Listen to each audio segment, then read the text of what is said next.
Hello, I'm Masahiro Takeuchi from the University of Electrocommunications, Japan. Today, I'll talk about modulation of curvature of softball by facing motion. First of all, let me introduce one illusion. If you periodically press your hands together like this video for a while, you are going to feel as if there is a thin hard plate between your fingers. This means that, although the finger is a soft, curved object, it is perceived as flatter and harder than it really is. Why does this illusion occur? In that illusion, the left and right fingers, which have the same hardness and shape, are in contact with each other at the same speed. If the fingers are assumed to be spheres, then according to Hudson contact theory, deformation and force will occur in the same way as when pushing against a hard plate. Inspired by this illusion, we expected that the contact between the finger and the flexor sphere with similar hardness and curvature could be perceived as harder and flatter by the same contact speed. We have previously conducted psychophysical experiments on stiffness and found that it is perceived as the hardest when a finger and the hemisphere are in contact at the same speed. Therefore, as a next step, we would like to clarify the modulation of curvature perception. When the finger and the flexor hemisphere contact at the same speed, is the hemisphere felt flatter?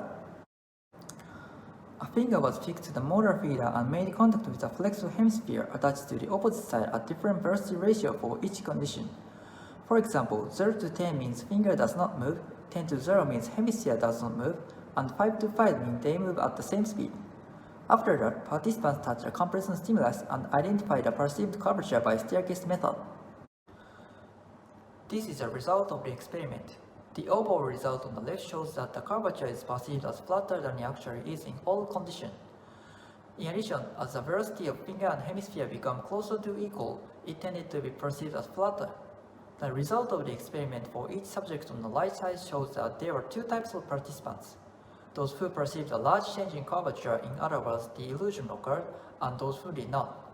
We speculated that this is mainly due to the different size of fingers.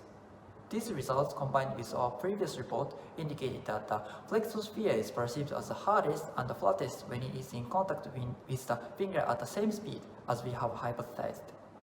Using this illusion, we also created a device with a robotic arm to represent the hard, flat horizontal surface.